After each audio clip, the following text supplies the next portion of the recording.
Assalamualaikum warahmatullahi wabarakatuh. Perkenalkan, nama saya Dery Bagus Ramadan dengan NPM 03780118021. Di sini saya akan menjelaskan tentang keterampilan dasar mengajar seorang guru. Keterampilan dasar seorang guru yang pertama yaitu membuka pembelajaran. Kegiatan membuka pelajaran merupakan kegiatan awal yang sangat menentukan pada saat kegiatan pembelajaran sedang berlangsung. Komponen keterampilan membuka pembelajaran yaitu pertama menarik perhatian siswa, yang kedua memberikan motivasi, yang ketiga memberi acuan dengan menyampaikan langkah-langkah kegiatan pembelajaran dan tugas-tugas yang harus diselesaikan untuk mencapai tujuan pembelajaran. Yang keempat, menghubungkan materi yang telah dipelajari dengan materi yang akan dipelajari. Yang kelima, menyampaikan tujuan yang akan dicapai dan garis besar materi yang akan dipelajari. Kedua, ada keterampilan bertanya dasar. Komponen dan tujuan bertanya dasar dalam melakukan pertanyaan yaitu mengetahui sejauh mana pengetahuan siswa. Yang kedua, meningkatkan rasa ingin tahu. Yang ketiga, merangsang fungsi berpikir. Yang keempat, mengembangkan keterampilan berpikir kritis. Yang kelima, perhatian siswa harus menjadi fokus. Yang keenam, mengharapkan tercapainya tujuan pelajaran dari siswa. Yang ketiga, ada keterampilan bertanya lanjutan. Komponen-komponen dalam bertanya lanjutan yaitu yang pertama, memberikan pertanyaan lanjutan agar pengetahuan siswa bertambah. Yang kedua, pengaturan urutan pertanyaan dari yang mudah ke yang sulit. Ketiga, mengembangkan pernyataan pelacak dan meningkatkan terjadinya interaksi antara guru dengan siswa. Yang keempat, ada keterampilan menjelaskan. Komponen-komponen keterampilan menjelaskan yaitu yang pertama, bahasa yang diucapkan jelas dan enak didengar. Yang kedua, pembahasan sesuai dengan materi yang akan dijelaskan. Yang ketiga, menggunakan bahasa Indonesia yang baik dan benar. Yang keempat, menjelaskan definisi istilah yang biasa diketahui oleh siswa. Yang kelima, menjelaskan dengan penggunaan contoh dan ilustrasi.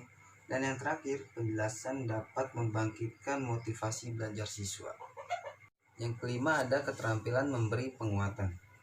Tujuan dari manfaat dari pemberi penguatan dalam pembelajaran apabila dilakukan dengan tepat yaitu yang pertama, meningkatkan perhatian dan motivasi siswa terhadap materi yang dipelajari.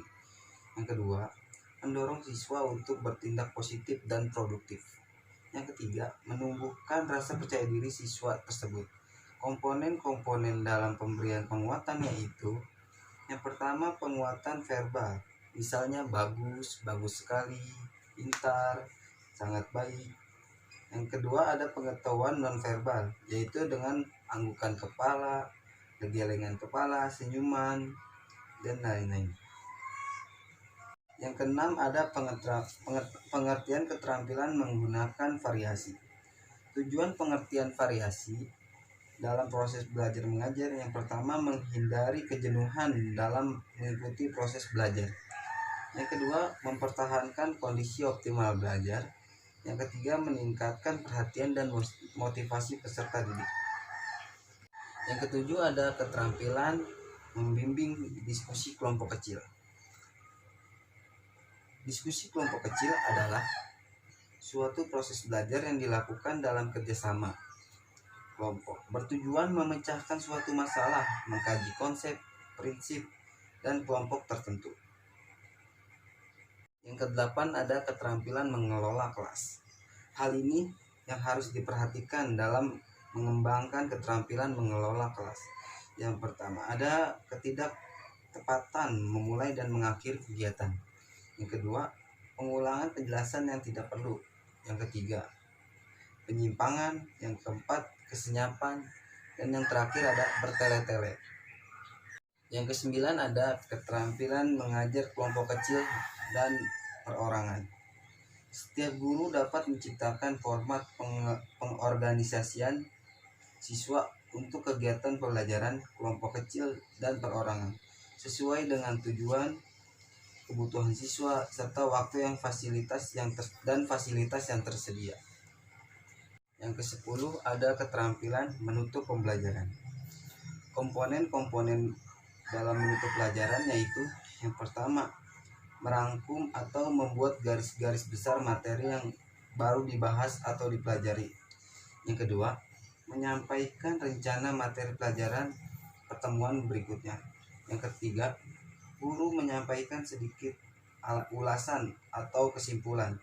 Dan yang keempat, memberikan tindak lanjut berupa ajakan atau saran. Yang kelima, memberikan tugas. Perlu diperhatikan dalam memberikan tugas. Jangan sampai memberatkan. Tujuan memberikan tugas harus dipertimbangkan, yaitu agar siswa belajar bukan hanya di sekolah, tapi bisa jadi belajar di rumah. Sekian pembahasan dari saya mengenai keterampilan dasar mengajar. Jika ada salah-salah kata, mohon dimaafkan. Wabillahi taufiq wal hidayah. Wassalamualaikum warahmatullahi wabarakatuh.